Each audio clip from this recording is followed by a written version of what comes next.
ladies and gentlemen. Good morning. We're going to start our meeting. I'd like to call this meeting to order. Please take your seats. I want to welcome everyone. Welcome our members, we have 350 members, not all here today. I want to welcome our guests, special guests who are here. Thank you for coming. I want to welcome all our new members that are here. They're at a table right over here, our new members, and we'll talk to you later. And our veterans, if you're a veteran, would you please raise your hand? Thank you, thank you. Because of your bravery and courage, we are free. So thank you, we honor you. And I want to also introduce you now. Well, also we have Carl DeMaio here. He'll be coming up in a few moments. We're excited to have Carl. And right now I'd like to welcome up our Americanism chair, Barbara Witcher. She's going to share Americanism and then lead us in prayer. Hello, everybody. Have you noticed, I'm going to talk to you today about money. You remember that stuff that had little rectangular paper and little tiny metal coins, and we used it to spend money for things we loved, gifts for our favorite people like our grandchildren and our great-grandchildren. Oh yeah, we also used it for the necessities of our life. You know, the gas in our gas tanks, the food on our table, and the medicine to keep us going, plus any other things that we might consider a necessity for our life. In my case, that would be books. But have you noticed lately? You're here, so you obviously have noticed, otherwise you'd be underground, that it's not going very far anymore, those necessity in life money. In fact, advertisements and the statistics tell us that the average American family, and that consists of 2 adults, 2 children, and I think they throw in a dog, have spent about $4,000 more this year for their food than they ever had before. Now, most of us aren't any longer average families anymore. Our kids are grown. But let me bring this down to what we might see. Let's assume for a minute that you have $2,000 a month coming in for Social Security. Some of you will have more, some of you will have less, but I am not a mathematician, trust me. So I'm going to make this really easy.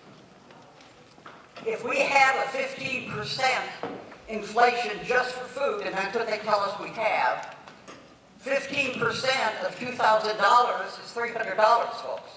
That's what's coming out of our checks and our food money every month. $300 more than it was before this administration took over.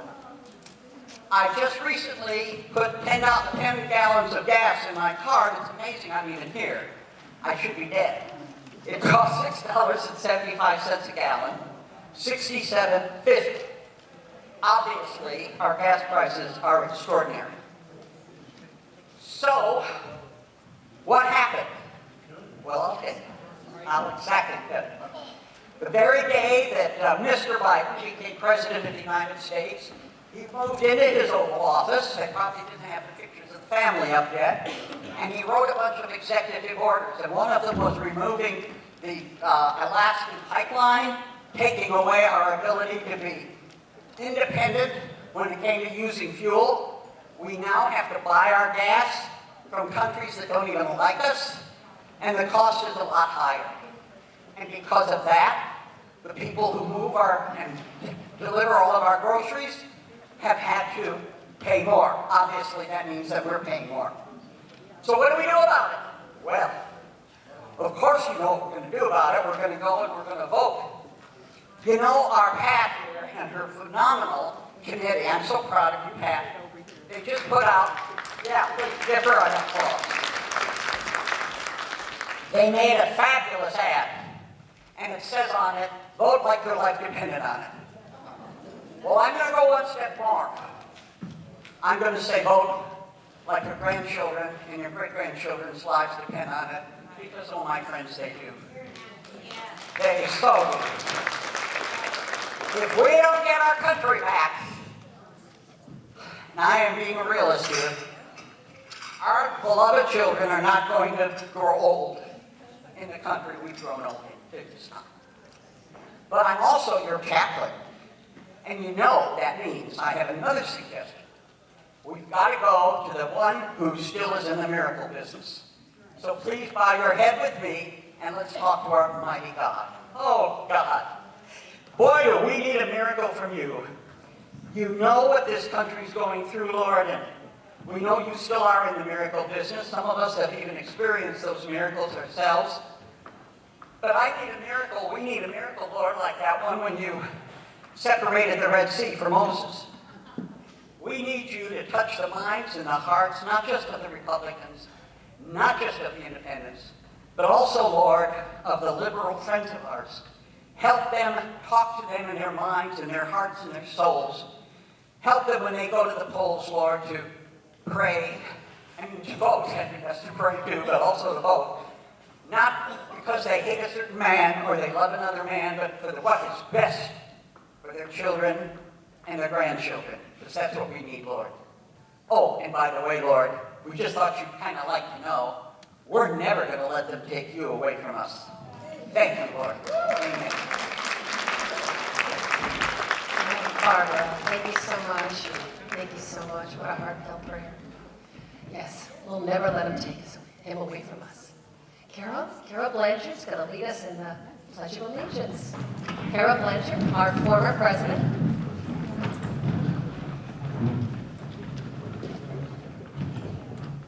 Ready? Begin.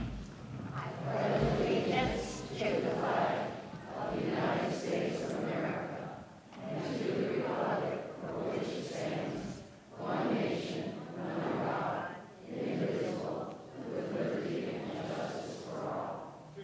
Thank you. Thank you, Carol. And now it's my great honor to introduce to you Carl DeMaio.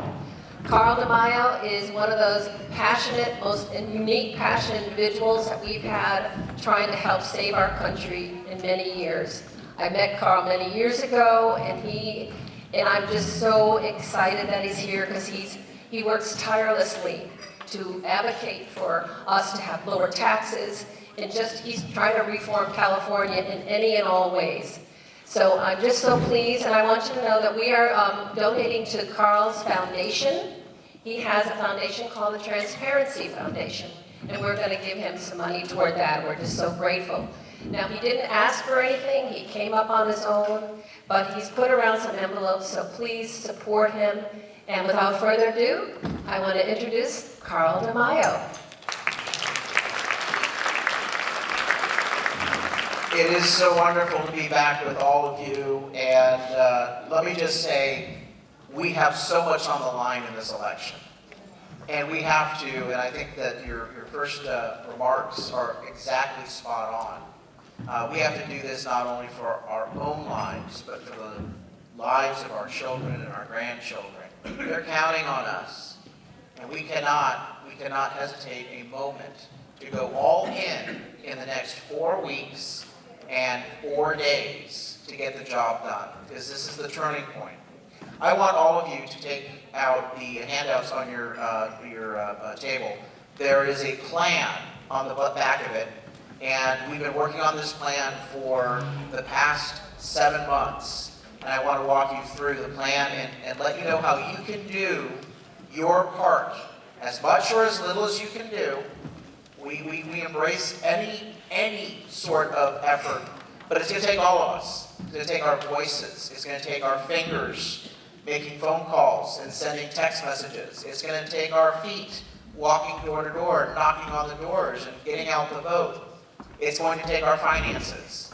It is going to take everything we have. If we all work together, we are an unbeatable force. Now, before I get into the plan, let me tell you why we need to fight. You have many of your friends who have fled the state of California. Family members, friends, colleagues, and they all say the same thing. I can't afford to live here, and/or I can't stomach living here anymore. And they go. And this is sad, because it never used to be this way. I want you to reach back in your memory, because it's there 35 years ago, 40 years ago. It's there, it happened. 40 years ago, you would travel the country or travel the world, and people would ask you a question. Where are you from? And you would say this, clicking your heels together, California. And they would say, ooh. Today they ask you where you're from, you say, California. And then they start making fun of you, all right? Oh, the state that gives cash to illegal immigrants, the state that defunds the police and lifts up the criminals and supports them, the state that has the most homeless and filth of any state in the country, the state whose schools are failing, the state who has the highest gas prices in the country by $2.56 as of 8 a.m. this morning. The highest water rates, the highest electricity rates, the highest housing costs, the lowest job creation and retention rate in the country. This is a complete train wreck of a state. But there are 3 reasons why we must go all in and do our part. We cannot flee, okay? We cannot flee like our friends. We have to stand and fight because, number 1, you cannot have a healthy America, a secure America, a strong America with a sick, decrepit, infested California. Because think about this. You and I both know that everyone from around the world wants to come to the United States of America. They're lining up at the border. Now, Democrats are doing a good job trying to destroy that, okay? Soon people won't want to come here. People coming here from Cuba and Venezuela say, I fled socialism. Why in the hell are you all introducing this now that I'm here? But remember, it used to be that California used to be the best of all of the things that we had in America. We used to be the most prosperous state, the most free state. And so if you really want a strong California, a strong America, you cannot have that sick California. So the burden, the cross that we bear is the fight in California. We are the patriots, given the hardest assignment of any patriot in this country. Oh, it's easy being a Republican in Texas or Florida or Alabama or Mississippi. They're all doing their high fives, look at us, or the red state. You're born on third base and you thought you hit a triple. No, you want to really be a patriot and work hard, you come out behind enemy lines to California. And then you tell us how wonderful it feels, because we're the ones with the biggest burden. But we must take up this burden if we love America. And I know all of you do love America. Second reason why you have to stand and fight is that if you flee, then you are giving the Democrats 52 congressional seats, 2 Senate seats, an entire state legislature. And what will they do with that? They will then basically say, we don't have to fund any of our races out here. We don't have to contribute to any candidates, because all of our candidates are in just by putting their name on the ballot. The Socialist Communist Collective selects who the next toady is going to be, and they put their name on the ballot, they get the machine behind them, and it's done. So I don't need to contribute to my Democrat council member or assembly member or congressional member. No, I'm going to send that money to Dubuque, Iowa, and we're going to fund some left-wing lunatic running in a red seat. And we're going to flip seats across the country. I've sat down with the people, the National Republican Party. I said, you people are really dumb. But they don't like me because I'm just going to be very blunt. You guys are really dumb. Because take a look at the finance reports of all the target seats in the so-called purple areas and red areas in the country. Look who's giving Fetterman, the guy who's basically on his deathbed. Look who's giving all the money to Fetterman or to Warnock or to Kelly in Arizona. Or even AOC. They're Democrat liberal donors from California.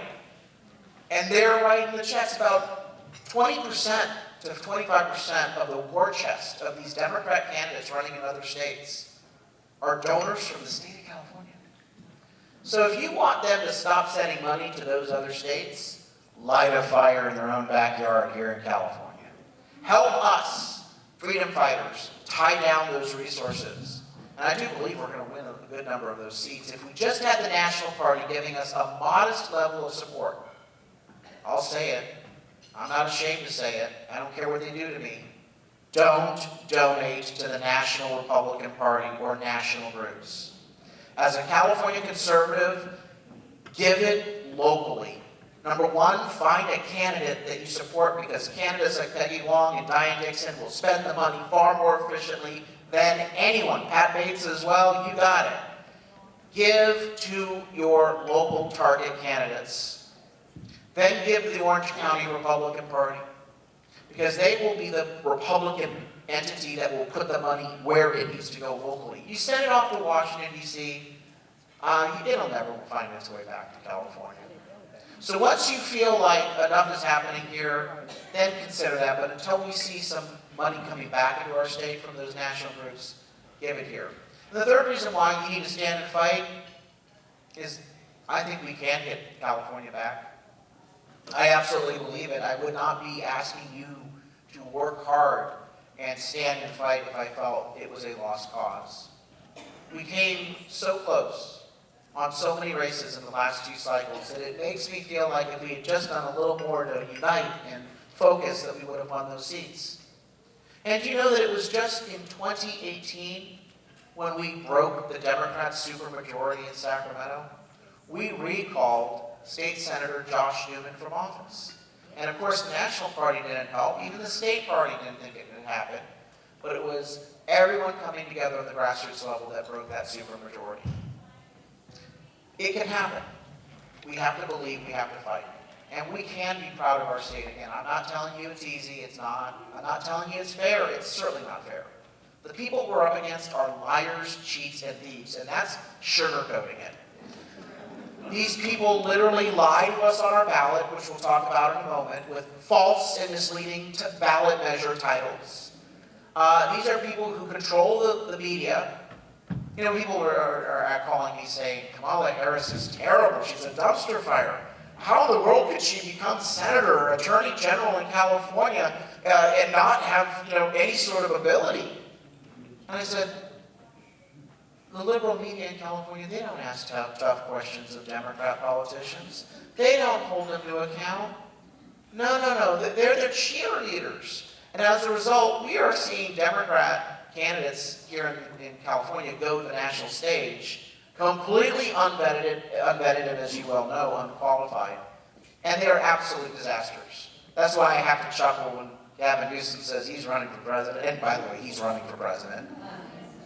I gotta chuckle because oh, golden boy, you have not even experienced a proper vetting, and you're about to get a proper vetting from at least some of the media organizations nationally. But what we have here in this state are candidates that if we work together, we can break that supermajority, and we've got to be dedicated to that focus point. But it's not fair, because that liberal media will always try to protect them. And of course, they have more money than any other entity out there. I love it when Democrats say, oh, dark money. Excuse me? You are the kings and queens of dark money.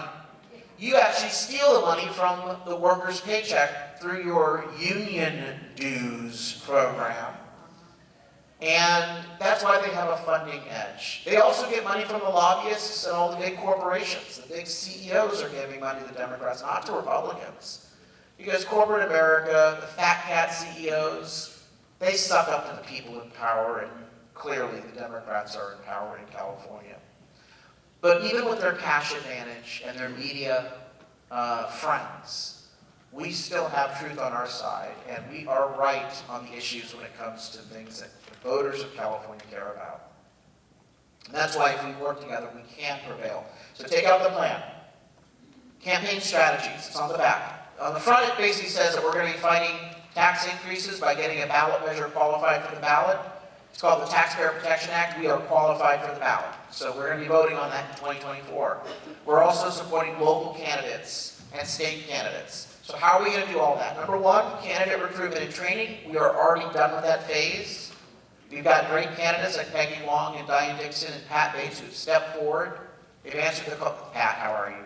They've answered the call. They are our best candidates at the right time in each of these seats. Second thing is election integrity. So we have to support our candidates by making sure that they get a fair and honest vote. And I will be blunt. Until we get voter ID in the state of California, we will not have fraud-free elections. Plain and simple. But it doesn't mean that we just simply throw our hands up and say it's not going to go our way.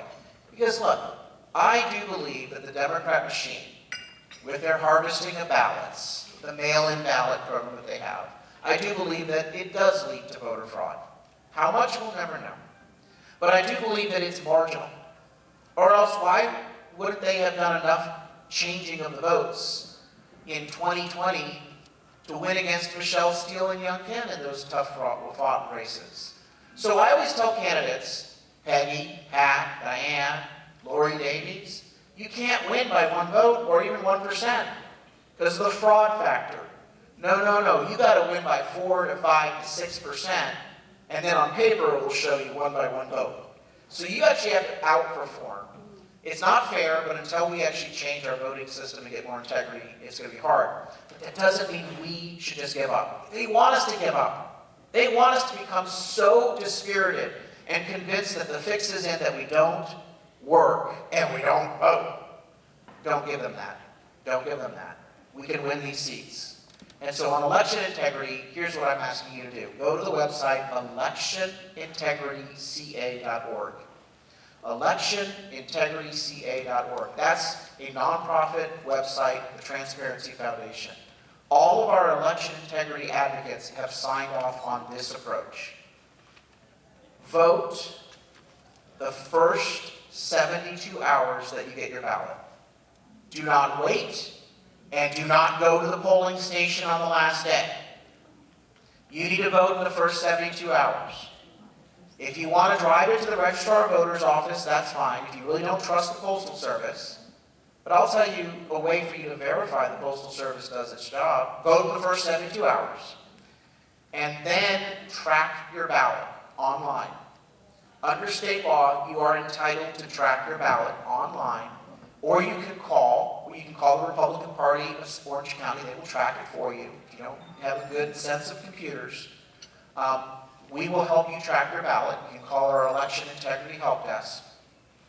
But by tracking your ballot, you can verify that it A, was received, and B, was processed and counted. And the reason why I want you to vote in the first 72 hours is I want to give them a week to do their damn job. And if they don't do their job, then guess what? You now have an opportunity for a second ballot. Did you know that you are entitled to 2 ballots in the state of California under state law? Dead people get 4, but you get 2. You get 2. 2 ballots. You get your original ballot, and then you get upon demand, with no excuse. No, they cannot deny you this. On demand, everyone is entitled to a second ballot called a provisional ballot. And that is to your satisfaction, not theirs. If you feel that they haven't received your ballot, and if they haven't counted your ballot, then you can demand a provisional ballot. Now, I want you to obviously vote in the first 72 hours, then I want you to track it, and if it doesn't say counted, then go ahead and ask for the provisional. If it says counted, there's no reason for you to ask for a provisional. Don't bother. But what you will be able to do is that in the 7 days prior to the election, Orange County will have voting centers open. Voting centers are full service. And they can actually give you ballots, they can correct ballots, they can talk to you, there's physical people there. And you can get a second ballot called a provisional ballot. I do not want you going anywhere near a polling station on election day. And here's why. I don't want our lazy, low turnout voters to have any excuse not to vote on election day. You see, if you wait until election day and stand in and create lines during the recall, I remember being on Newsmax while a Newsmax reporter was reporting from Newport Beach, reporting on an hour-and-a-half line for the California recall election. I guarantee you, because of that darn line, we lost votes that day. I'm sure that there was that single mom with the 2 kids in the back seat rolling in from picking up the kids from school, and they're hungry. Mom, when are we going to be home? And she sees that line and knows I can't stand in that line with the kids in the car. I'm not going to vote. Please don't do that to our base voters. There are some base voters that wait to the last minute, and it's got to be changed. We got to get these votes in early. Here's another reason why I want you to avoid waiting to the last day. Do you know that you save our candidates money when you vote in the first 72 hours? Because guess what? They're their campaigns take your name off their lists for mailings, text messages, robo-dials, knocks at the door. So if you don't want to save our candidates money, do it to get yourself some peace and quiet during October. Vote in the first 72 hours, and it saves our side money because we take your name off the list and we don't have to pay to chase the vote. Does that make sense? Okay? Don't let any wingnut group come and tell you, they're probably funded by the Democrat Party, and tell you, oh no, rip up that ballot and go into the polling station on election day and stand in the line. Now, these people are trying to suppress your vote. Don't fall for the trick. Vote in the first 72 hours, track that vote, verify it, and if you have a problem, we are absolutely happy to help you by that help desk that's on that website, electionintegrityca.org. Third, the Plain English Voter Guide. You can get the Plain English Voter Guide by going on the website on this handout, or go to takebackorangecounty.org. Takebackorangecounty.org. Takebackorangecounty.org.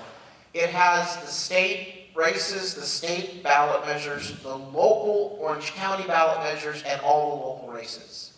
And we have interviewed and vetted all the local candidates for school board, for judge. We have our best judge candidate here. All the city council candidates. And so the local races, we've made endorsements. We've harmonized our endorsements with the Orange County Republican Party. No splitting the vote.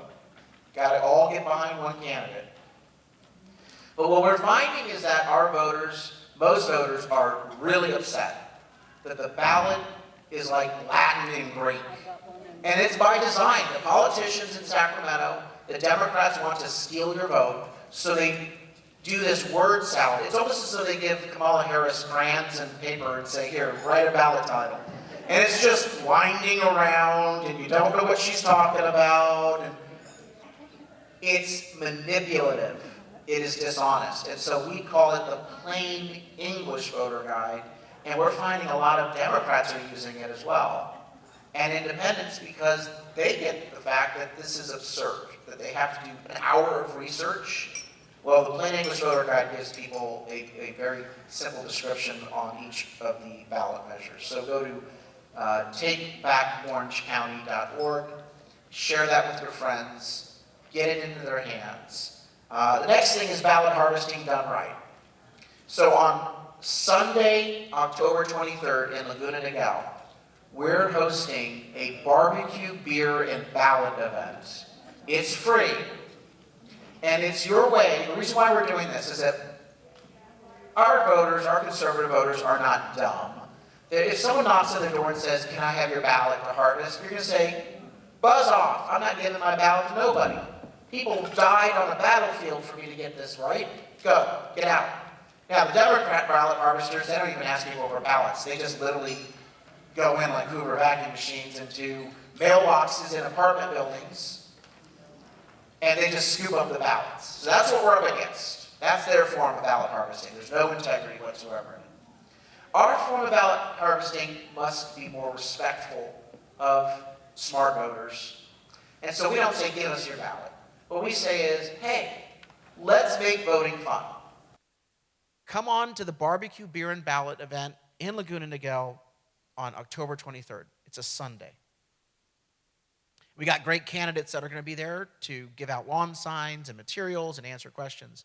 But it's a free event, barbecue, beer, and we'll walk through the ballot. It'll be so simple for you. What we're finding is that most people are afraid to talk about politics, and most people don't want their friends saying, hey, I'm with the Republican Party, and this is who you need to vote for. So we give them a soft way to start the conversation, and it's, hey, the ballot's pretty darn confusing. I'm going to go to this barbecue, beer, and ballot event, and they got some guy up there who's going to answer questions right on the spot, and it's super simple to vote. You want to come with me? So basically what they do is they bring their ballot, they come, we talk about the initiatives, they hear from candidates, and I guarantee you 9 out of 10 times we're going to win their vote on every measure. And then if people want to turn in their ballot, they can turn in the ballot. There's a metal box that they will be able to turn it into. Or we just simply say, please return it. You don't need postage. You can drop it in any mailbox, or you can walk it into the ballot drop box locations that the Orange County Registrar of Voters has set up. Most people actually turn in the ballot at the event because they see so many people doing it. And then they see there's a guy that stands up there guarding the box, and it's all sorts of fun. So ballot harvesting done right, we have our event here, Laguna Niguel, October 23rd, and it's free. So but you do have to RSVP so that we have enough space. And then finally, we are doing direct ads to voters. But what we're doing is a little differently. We don't have the money to do an ad for every individual candidate. So what we've asked candidates to do is chip in and run unity ads. So we've got candidates that are doing such a great job this cycle. We've never really seen this sort of collaboration before. But because Peggy Wong and Pat Bates and several other candidates chipped in, they're now doing mailers that are unified. And so instead of them having to pay individually each for a full cost of a mailer, they pass the hat and they stretch the dollar. And so, look, the other side's going to always have more money. They're going to have the liberal media lying and helping promote the Democrat candidates, which is why we've got to be so much more efficient, so much more focused and targeted. And we need you, grassroots supporters, to do whatever you can to spread the word. I'll leave you with this. Nobody typically goes to a movie or buys a book because they see some slick ad on TV. They go to a movie or buy a book because a friend said, "Oh, this is such a great movie, it's such a great book." Recognize that with your network of friends, you can influence 10 to 15 votes pretty easily. I would urge you not to say, "I'm a Republican and you need to vote Republican." That ain't going to sell. Not in California. I would urge you to say, "Did you see the gas prices? $7 a gallon? Did you hear that they're going to put another sexually violent predator into our community with kids down the street?" We got to have a change of direction. You know, I was looking at this plain English voter guide, and it actually makes sense about the propositions. You might want to try it. Or, hey, why don't you come to a barbecue, beer, and ballot event? You can make that sale. You're not asking them to register as a Republican voter. What you are asking them to do is to send a message that they are so fed up with the rot, with the cost of living that has happened here in California, and they want to send that message by electing new, diverse leaders. So I know we can do this. So I'm asking all of you to please participate. Go to that website, takeback.orangecounty.org. If you can contribute, there are envelopes in each of these handouts. And with that, I'll entertain any questions you might have. Go ahead.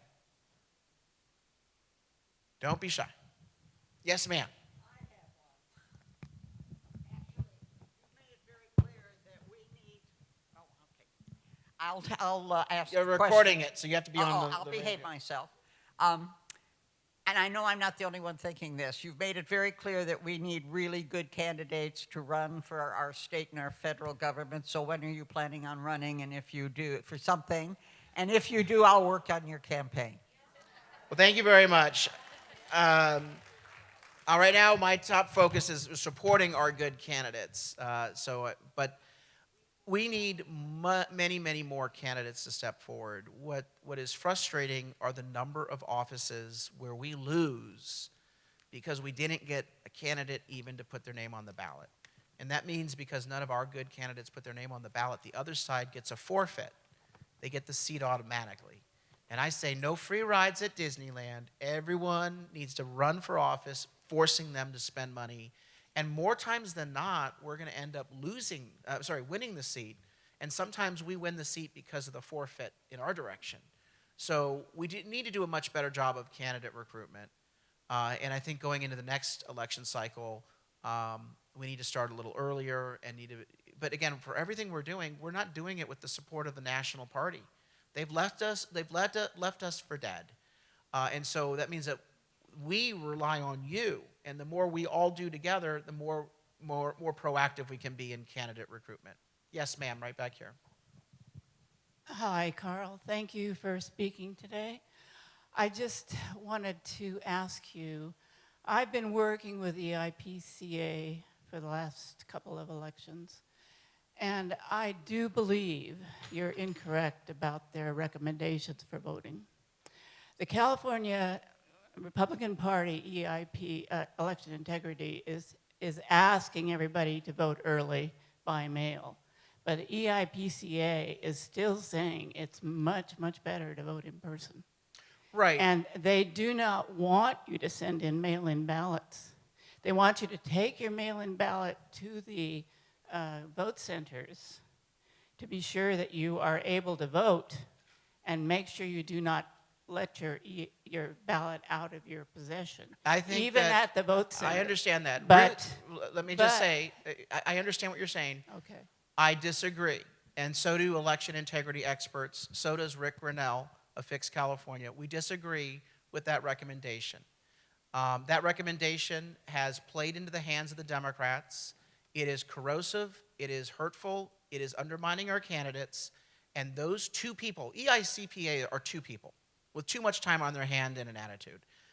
They're not a big organization. They get about $10,000 of contributions, and even there, I think that's largely wasted. They've been wrong. What they did was one lawsuit with Judicial Watch. Judicial Watch actually did all the hard work. And they thought, oh, wow, we're experts in election integrity. They've been wrong, and they're giving bad advice to our voters. Our voters need to vote early. They need to get off the voter rolls early so that our candidates don't have to knock and mail and call and text and waste money on those folks. The only objection I've heard to voting early is the other side will know how many votes they need to steal the election. That's a pretty interesting theory. But let me tell you, my friends, all of you are 4 out of 4 voters. That's how we score you in the database, and the Democrats have the same database. They can look at your voting record, and they know that you always vote. Every election you vote. And guess what? If it was Christmas, if elections were held on Christmas, you would first go to vote, and then you'd go home to say hi to baby Jesus and open your gifts. You are that good of a voter. And so when you say, well, the other side's going to know that my vote's in there, honey, they know you're voting, okay? You always vote. You're actually diverting resources from our side because our candidates don't know, well, maybe she's not going to vote this time. Maybe he isn't going to be returning the ballot. So I've got to chase the ballot no matter what.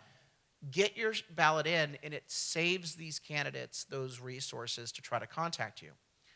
It also is very clear what the Democrats are doing. We watch what the Democrats are doing because it's not like it's a mystery how they're stealing elections. What they've done is they've gone to all mail-in ballots so that they can harvest the vote early.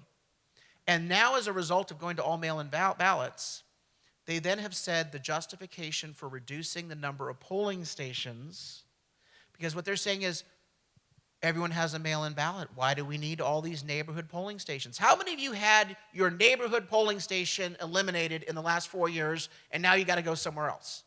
Well, in this community, it's probably not that bad, but some of them, yeah, even so.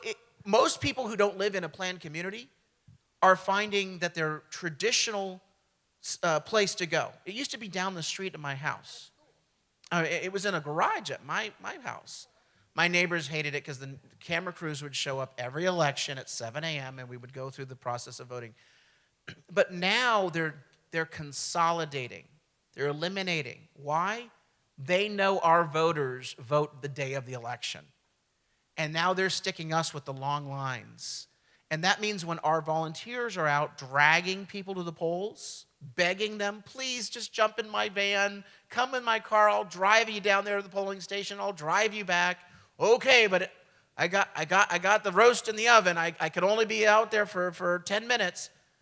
They pull into the parking lot and there's a line out the door. We just lost another vote. Not going to happen for us. So no. The other thing I heard was you can't trust that the voting machine is going to read your mail-in ballot, that they have to perfect ballots. Well, guess what? At Transparency Foundation, we've done a public records request. And we have the lists of every ballot that they've had to, quote, perfect.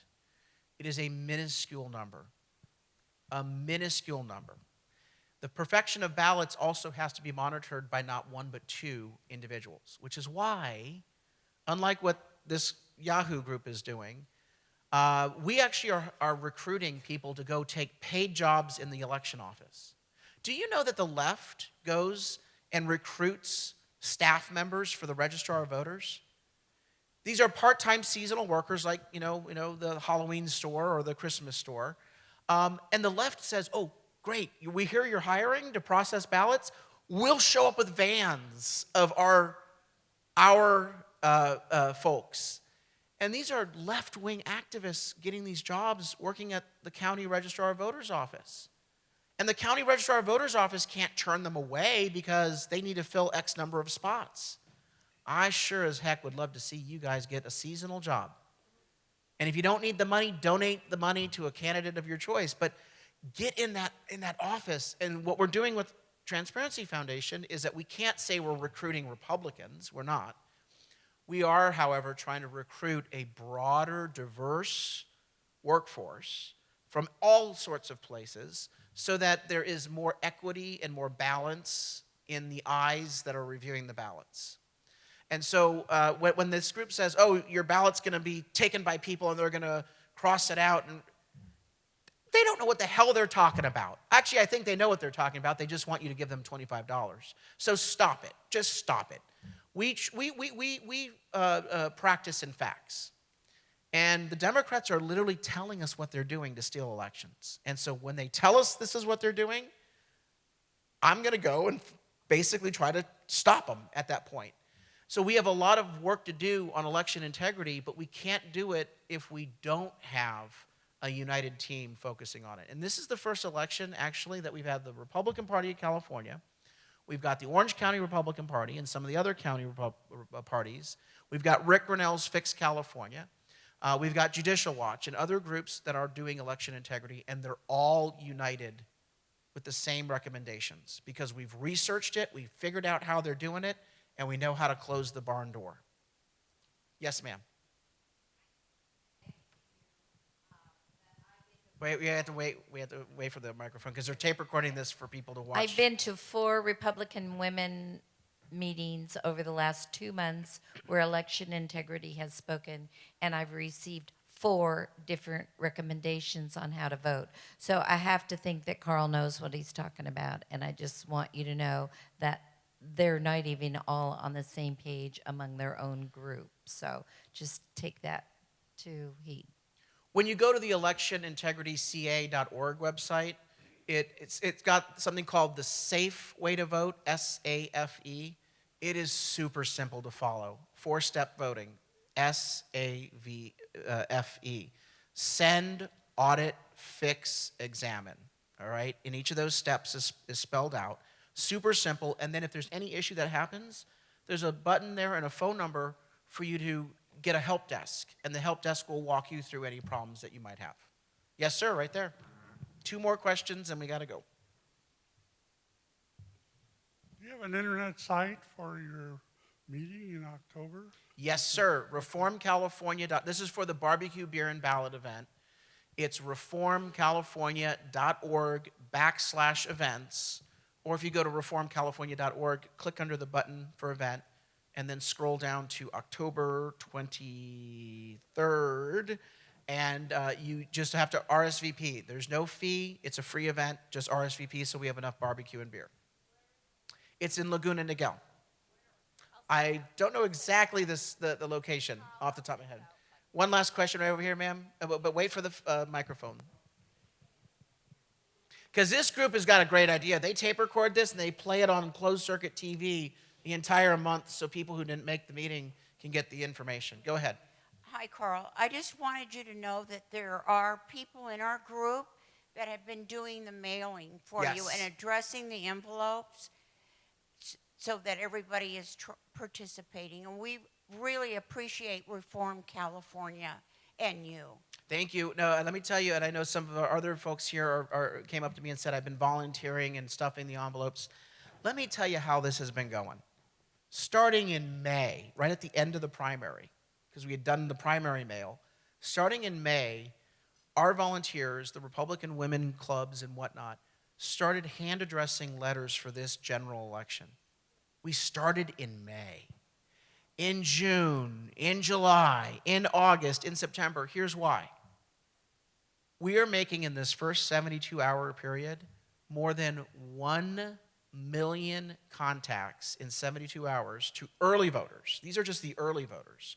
And then throughout the entire month, we're doing the mailers and the text messages and the door-to-door contacts.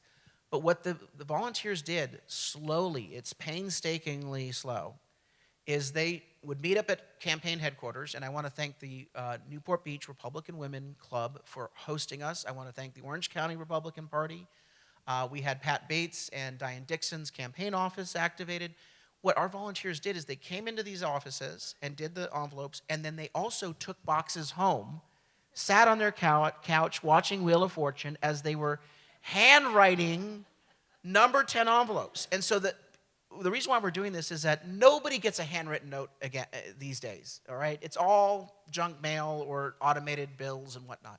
But when you open that mailbox and you see a handwritten envelope, just a white envelope with handwriting on it, what do you say? Oh, who's this? It must be a long-lost relative. Come, kids, gather around. Let's open it up. And it's very apparent that there's something special in this envelope. Well, when they open it up, they'll find an invitation to the barbecue, beer, and ballot event, an invitation to join a Republican volunteer role, and of course, the voter guide inside.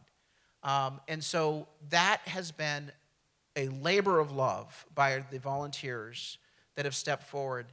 And just today, over 750,000 individual pieces of mail are being dropped off at the postal centers.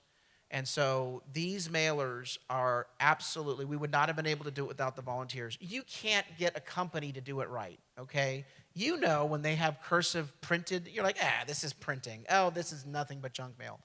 But it's the handwritten letters that are going to get through the junk that the Democrats are sending, and it will start impacting people. So our volunteers are key. Now this weekend, if anyone wants to sit at the keyboard and just hit the keyboard, we have to physically send out the text messages. Under California, this is a federal law actually, it says that you're not allowed to mass send text messages. You must individually send. So the software system allows us to individually send text messages just by clicking the space bar. So you log in, but we still need volunteers to sit there and do this. I will confess something. Some of you know I have a radio show in the San Diego market between the drive time. I will confess. I have been sitting there at the keyboard while I'm doing the radio show, clicking a space button whenever we get behind on the text messages and we got to get them all out. But so we do need text people to sign up as well. You can do that at reformcalifornia.org under the volunteer button. But hey, if it weren't for all of you, we wouldn't be able to do anything in this organization. I'm a volunteer unpaid as chairman of Reform California. All of our volunteers are the ones that are the lifeblood of what we do. And so you're making something happen that's not happening anywhere else in the state of California. Thank you very much. Thank you for the support, and we will be back. I just want to give Carl a check from us. Thank you, Carl. We so appreciate it. I'd like a standing ovation for this man and all he's done, please. Thank you. Thank you, Carl, and God bless you. Here's the Honorable Pat Bates, our California State Senator. Well, thank you. It's always, I'm not kidding you guys, it's always a joy to come here when we have a room full of Republicans. We don't experience that very often in the arena I have been in over many years, and I'm getting beat up, as you know, for being a career politician. So I always like to start my quick comments with, we that sit up here are career policymakers. That is so very important to all of you in your life, that you have people who find solutions the Republican way and create policies and support policies that add to our quality of life. Be you at birth, right through our senior years. We care about the people, and that's what we look for in legislation, as our judiciary looks for the fairness in what comes before them. Those are policies, and people who've been in this arena, certainly as long as I have, and many of us, that's what we look for. So when you hear career politicians, I'd like you to say those are career policymakers, however long they serve, and they care about us because why? Our government is what?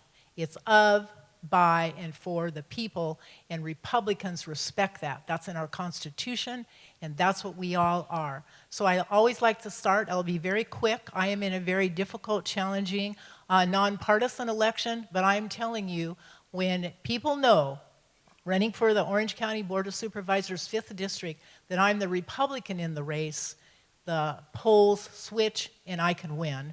So I'm telling you a little off what Carl said.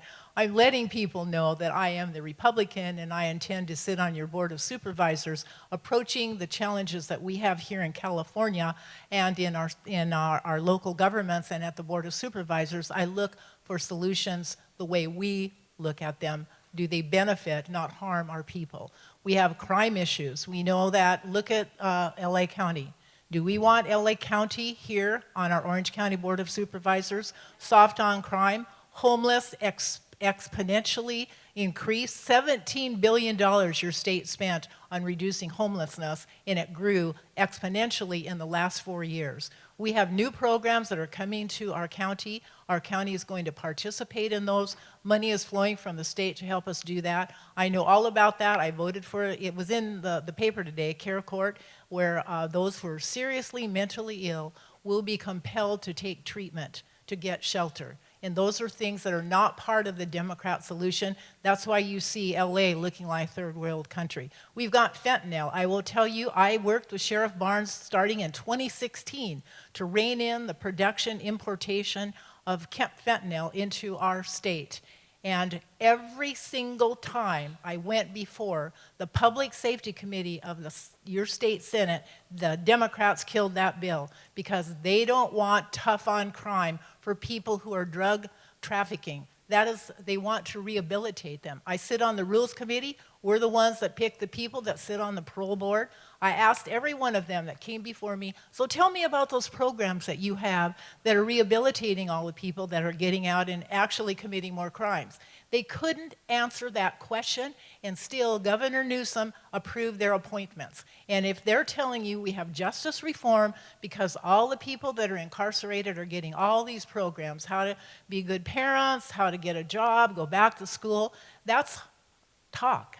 That's what they're about. It's window dressing, because I will tell you, I sat there and asked those very questions and there was no definitive answers. So pay attention. In my race, if you have friends that you're talking to, you can tell them Pat Bates is the Republican running for Orange County Board of Supervisors, because my opponent is trying to be like a Republican in all her published information. But I will tell you, when the truth comes out about what she's voting for, she voted for the carbon tax, yet she's saying she's reducing the cost of gas. How does that happen? How does that work?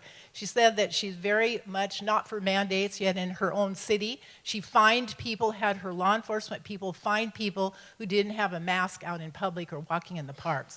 So, you know, there's a great difference. It's hard to get it all out, as Carl said. It costs a lot of money for get our message out. But you all know me. I worked with your leaders here way back in the 90s to make sure we didn't get an airport here in Orange County with traffic congestion. I worked to help your city, your community become incorporated. I spent many hours at many of your meetings talking about how it had helped Laguna Niguel. I was the founding mayor, so I care about you. And most importantly, in 2002, I joined with your former supervisor, Tom Wilson. We created the senior summits that have been held here in Laguna Woods and have grown and grown and have provided such great information to help all of us who are aging. You're looking at an octogenarian, and I am being criticized for being too old and ineffective. I have 2 pages of awards that I have received. over the years that I've served all of you. So when you get that message, I'd like you to push back and say, you're talking about Pat Bates? I know her. She's been helping me since 1988. That's when I got involved, and I'm very proud of it. And I still have the energy, I still have the commitment, and I have the passion that you heard from Carl DeMaio, that we can make a difference. We just have to stay involved and never give up, give hope, because that's how Winston Churchill inspired English not to become a Germany under Nazi rule. He said, never, ever give up, and we're not going to do that. And seeing all of you here, I know you're not either. So thank you so much. It's been a wonderful opportunity, privilege to be with you. Thank you. Thank you, Pat. We are honored. So God bless, and we'll be supporting you 100%. Thank you for coming.